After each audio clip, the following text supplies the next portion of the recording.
This video is brought to you by Miniature Market. Thousands of board games, discounted prices, miniaturemarket.com.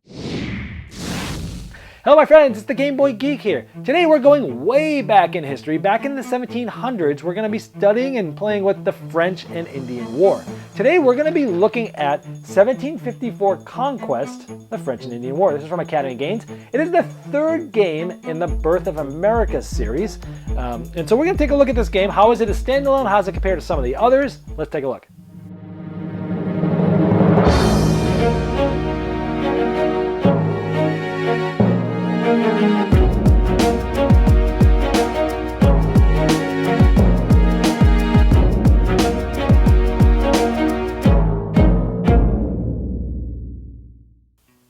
'54 Conquest is a game for 2 to 4 players. There's two different sides. We have the French side and the British side. Between each one, there's two factions. French has regulars and French Canadians, and British has British regulars and British colonials. If you're playing with a two-player game, each player will play both factions on either side. If you're playing with more people, like 4, each player will get a different faction, but 2 players are teammates. If you're playing with 3, one player will play both factions of one side, and the other 2 will team up on the other side. The game is played between 3 and 8 rounds, depending on how the players decide to play and what cards they play. Each round, each player of the faction will get to have 1 turn. Now it's a very huge board, elongated, where the top is the purple area. Those are home to French, the bottom is the red, that's home to British, and in the middle is green. Those are home to the natives to start the game. At the beginning of the game, any green area, which is native or neutral, that has a star will get an emblem on it depending on what country starts there. So for example, British own this one and the French own these 2, and it's different between all the ones on the regions there. Those are essentially your points. So at any point in time, you look at how many British flags there are versus how many French flags, and then you'll see who is winning the game. Now those green neutral territories essentially will always have flags where they have a star. The red or purple home areas for the different sides, they don't put a flag if they own it, but if the French come in and take this over, then they will then put a flag on there. Now how a turn works is, first of all, we look at turn order. Turn order is random. In this bag are blank dice of the different colors. We draw one out. Well, the yellow player is going to get to go first. First is reinforcements. The yellow players, the French Canadians, they will place 2 reinforcements in their 2 muster stations throughout the game, assuming that they still own them. So they'll put 2 here, and they'll put 2 in the other station. Now, there are cards that will help them turn this to 3 later, but again, they have to protect this. They'll also place any yellow cubes that may have fled here from earlier battles from last round will also get to be played in those muster stations. Now, just like the French Canadians here, they get to place in their muster stations. The white British colonials also have muster stations. So those 2, even though they're on different sides, they reinforce pretty much in the same way through those muster stations. Where conversely, the purple and red players of the different factions, the British and the French, actually will end up putting them, reinforcing theirs in any of the ports that doesn't have an enemy in there. So essentially there's all different ports over the board. As you can see there down on the left and working your way up, there's different ports. And again, those are the different places that both the regulars from French and British from the different sides get to go into when they reinforce. And they can put them any combination of different ports like that. But always, of course, only if there's no enemy units there. Now each player, it's the yellow player's turn, so only they would be doing reinforcements. But I'm kind of just showing you the different types of reinforcements that might happen depending on which faction and or side you're on. Now after reinforcements, that player will go through movement. They will play 1 movement card. Each player will have 3 cards secretly in their hand at the same time. You can show your cards to your teammate and talk strategy if you want. But essentially, I have 2 movement cards and an event. You can also play as many event cards as you want on your turn. It tells you when to place it. For example, I could have placed this during the reinforcement phase, and again, I would have been able to flip up one of those musters from 2 to 3, and I would have been able to put 3 there for the rest of the game, assuming I still own that place. So these event cards get used at specific spots, and then they're gone. And then you play 1 movement card. This says I can move up to 2 armies up to 1 spot. This says I can move up to 3 different armies up to 2 spots. So let's say I just selected this one. Now when moving an army, you have to have at least 1 of the cubes of your color. So this is yellow. And I'm going to move them up to 1, any adjacent place on land right now we're talking about. So I'll take this entire army, everything except I'll leave 1 guy behind, because if I had left this empty, then this would actually go away because nobody owns it there. And so here we have that. Now here we have the battle. That will happen in just a moment, but I can move one more army one spot. So usually you're just moving them. If you get into a land that has either enemies or a Native American, you'd stop for that turn, and the armies cannot move more than once. This can't get split up and move again. You can't drop people off along the way. It's just moving a group of people one spot in this case. And maybe we took these. Now, the Native Americans are, if they're by themselves, they're neutral, but if they're with you, they're your allies. And so you can bring them along with you. In this case, I went one, and we're going to fight here. I left one behind for this. This one actually has a fort. We'll talk about that is. So now that it's stopped, we would then do battles anywhere that has different enemies and allies in the same spot. In this case, we have two different battles. The attacker gets to say which battle goes first. Let's just go with this one. I'll just show you how a battle works, but you finish all of the battles by the end of the turn. So here are the different dice. Now, there's different amount of dice for different factions. For example, the purple player only has 2 dice. So if they had more than 2 cubes, they'd still only be able to roll 2 dice, but in this case, they only have 1. So there's a different amount of dice for each player, depending on their actual, their side and their faction. And then there's different types of dice. So the white player from the British side and the yellow player from the French side basically have the same type of dice, which is 1/3 of the time, 2 out of 6, they'll hit. 2 out of 6, they can move a guy to an adjacent place, called a command action. And 2 out of 5, they're actually going to run away and flee. So whites and yellows are equally weak, I'd say. The purples and the reds have the same dice. They're basically going to have 3 hits. So half the time they hit, and they never flee. The other half of the time, they can command out to a different place. I'll show you that in just a moment. So reds versus purples are about equal, and whites versus yellows about equal. And the natives are, about half in between. And so again, the natives came over, so the defense will roll first. So these 3 will roll the die. And okay, here, ooh, good one here. Now, we have a hit. So first of all, the hit happens, and this player will decide which player is going to go away. They're going to allow the yellow player, because they're the weakest, they're going to get hit right there. They're gone. The white player, one of them will flee. So they'll take one of these cubes, and it goes in this fled box. Different cubes of all different colors can be here. When it's your turn, when you start your reinforcements phase, you'll also be able to get all the cubes from here and reinforce them like normal. Now this command basically says that you can move one of your cubes, in this case a white one, you can command out to an adjacent place. And those adjacent spots could be either a empty neutral territory or a spot where if you were adjacent to a home territory, in this case the red is home for British, or any place that has your friendly cubes in it. You could command out to maybe go into another. That might actually even cause another battle or things like that. So that's that. But let's not do anything here. Now the offense is going to roll, and the yellow's gone, so now they just have these 2. But this is a fort.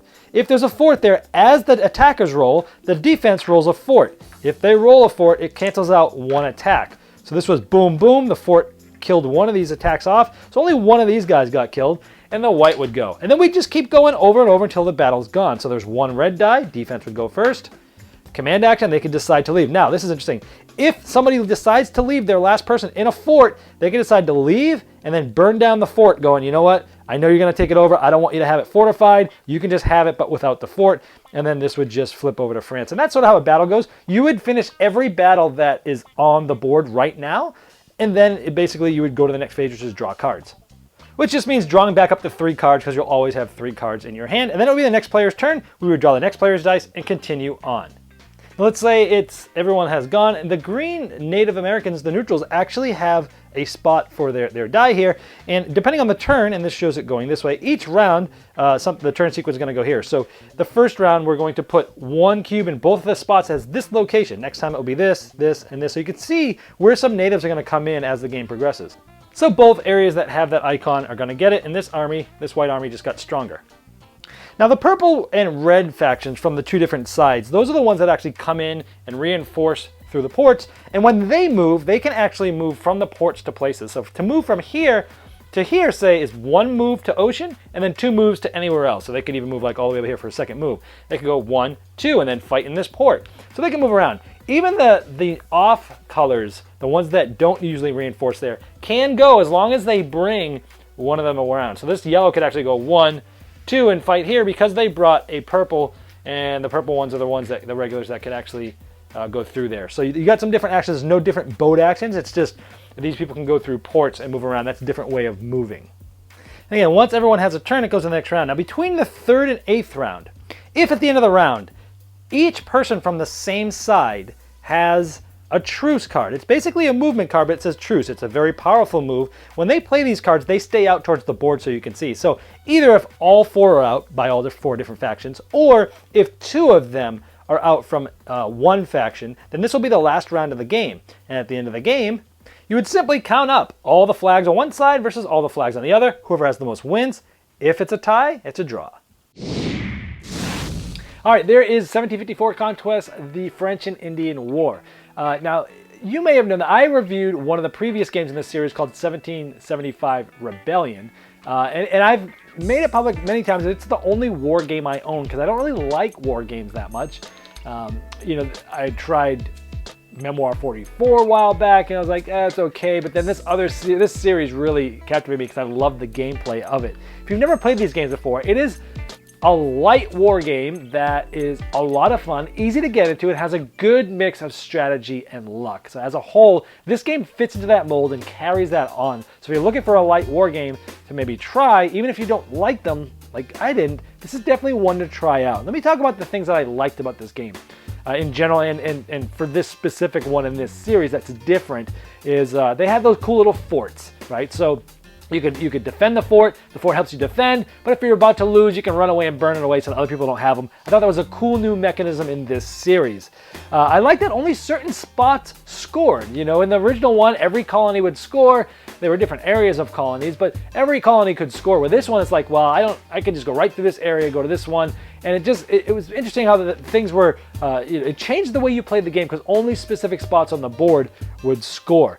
I like having those ports there. Those ports are interesting because you can go from those ports with a normal movement card over to different areas, and you didn't have to wait for like a boat card like you did in the previous game. And I liked how the natives were, they were more plentiful on the board, it seemed, and they actually come out every round too. So it seemed like they were more plentiful in this version. There were a few things that maybe I wish were a little bit different in this version. Like they didn't have any new factions that came in, which probably obviously wasn't part of the history of this, and probably the main reason why it's not in here. But in the last version, 1775 Rebellion, I liked bringing in the Germans and bringing in the French and having different dice and different cubes and stuff on the board. So I kind of missed that thing. The other things I think were amiss was there was no player aid. The previous version, the previous game in the series had a player aid. They had the rounds, how they worked, they had the good setup there, but most importantly, it had the dice distribution of the different dice. So we had to basically look at the dice and kind of just remember what they were. I wish there was an easier way on the player aid that should have been here to see that. So I think, I'm not sure why there wasn't one, but I really wish there was to see the different dice. And there was no spot for the turn order to put the cubes on the board. So a couple of little missteps I think there, but overall the game's awesome. It felt like similar, so it felt very similar to the previous game, but yet very different at the same time because of all those reasons I just mentioned. Some of the aspects were pretty streamlined, like you don't have to wait for those boat cards, and adding some extra things there like the forts, but it never made the game more complicated in my regard. So overall, I really liked the game. If you're looking for a light war game, this is definitely one to check out. Now, I'm always asked, like, well, which one did you like better, this or the other one? I think they're both excellent games. They both share the same system. They're both very familiar to each other, but yet they're different enough that I think you could own both because they do feel very different in the way that you go about things, the way some of the mechanisms work. So it's really not like one is better than the other. They're both equally good games. I might prefer just the one right before this just because I like bringing those extra factions in and stuff, but they're both great games. And I think you can easily own both of these. And this is this is what I would want to see from a series like this, which is you're bringing in mechanisms that work, that are tried and true, but yet you're changing some of them to make it different. And I think they did a great job. If they're trying to get to the same people and have it feel different, great job. If you're trying to even still bring it to someone who doesn't like war games, this is the first one they've ever played, they will absolutely love it. So, big thumbs up here for 1754 Conquest, the French and Indian War. This video was sponsored by Miniature Market's Review Corner. The Review Corner features podcasts, video, and written game reviews by gamers for gamers. Miniature Market, the online gaming superstore. Thousands of board games, discounted prices. Check them out at miniaturemarket.com.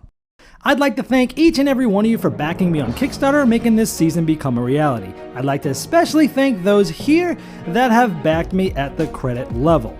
Now, these video reviews are also available by audio on our podcast. It's the intros and the final thoughts on GameBoyGeek.com. Click podcast.